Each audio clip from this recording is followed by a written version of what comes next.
right, getting back to the insert multi-mesh primitives that I skipped. So IMM is going to stand for insert multi-mesh. What that means is if we click on it, and you want to use it, right? It's a brush, so you click and drag.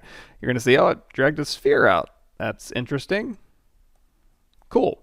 The cool thing about this is you can do any insert brush, and with Dynamesh selected, you can control drag again, and now they've all been Dynameshed together into one mesh. So I can actually smooth between those and get a nice look. Let's go ahead and do that. So what I might use in this case is just kind of like maybe just increase his cheeks there. And you're going to notice when we use an insert mesh brush, one of the functions or one of the features of it is it'll mask everything but what you've just put on there. So if I go in here with my move brush now and kind of move these around, you can get a very, very precise kind of cartoony cheek shape going. And then when you're ready to call it perfect, it's like, okay, that's a shape I want. You can control drag again, and now you can just go through and smooth out, and you got some really nice, cool, stylized cheeks going. So you can do that with any part. Now, when I click and drag with insert multi-mesh primitive selected, it's always going to be a sphere. Now, I did say it was an insert multi-mesh primitive. What that means is if I hit the M key, M is in Michael Pavlovich, you're going to get a lot more options in here. Well, not a lot more, a couple more options in here. And one of them is a cube, a cylinder, and a sphere. So if we grab the cylinder and just tap that, you can drag out. And then when you let go, it'll make a cylinder here. You can control drag again. And now you've got a cylinder in here. So let's say we want to add some more horns using the cylinder brush. So what I'm going to do is you'll notice if you drag out and then drag back in, it'll actually give you a thinner cylinder in here. You can also go back in here with your move brush and move these things around. If you want to curl them, you can do that if you'd like. Control drag again, and now it's all one solid mesh. Now you can go back in here with your pinch brush, pinch that to a corner, control drag, and you're good to go.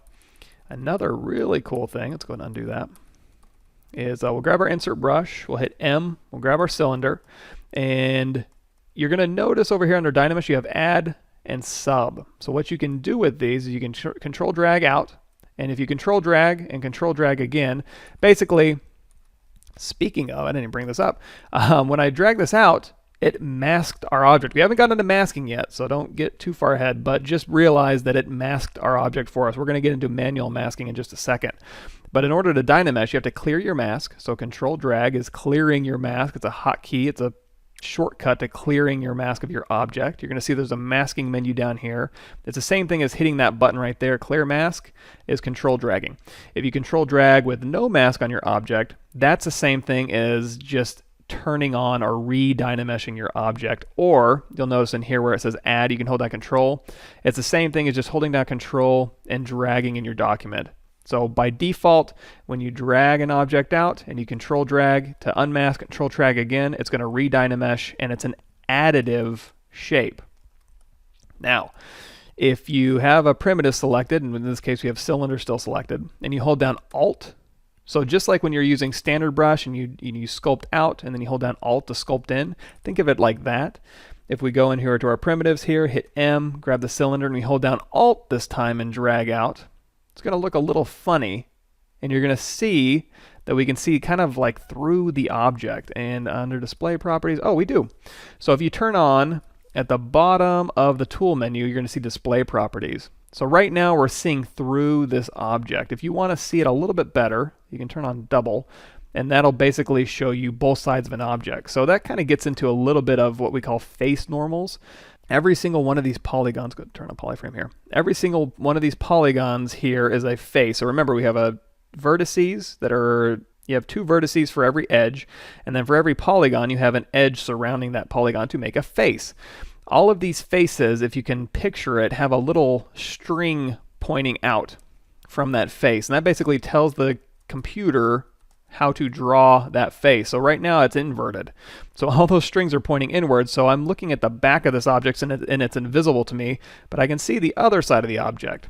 If I go down here to display properties and turn on double, it doesn't double the object or give it more surface normals. What it basically does is tell every face, you know what, shoot another face normal the other direction so it can be seen from both directions. So now it looks kind of normal, for lack of a better term.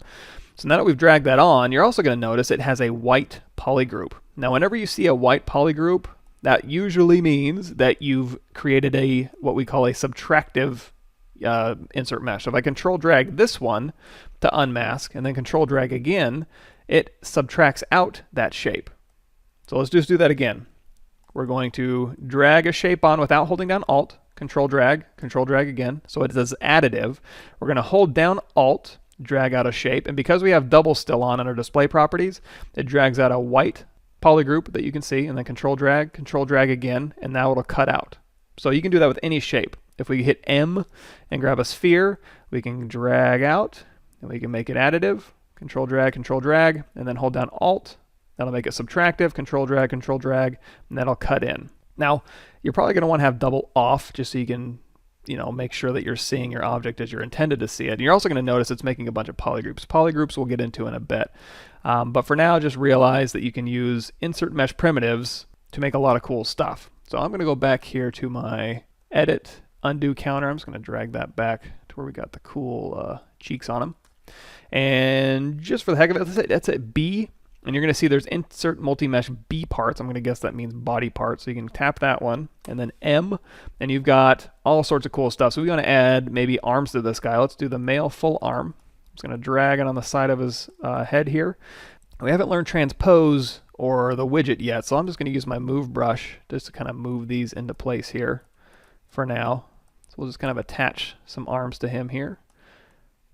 Move those into place, control drag again, and now those arms are part of my Dynamesh here, and now he's got some cool arms, and control drag as needed. And if you want to, you can go into your clay brush and do a little bit of organic sculpting, give him a little bit of shoulders, and I don't know how this really attaches to his face, but that's for you to figure out as a creature sculptor.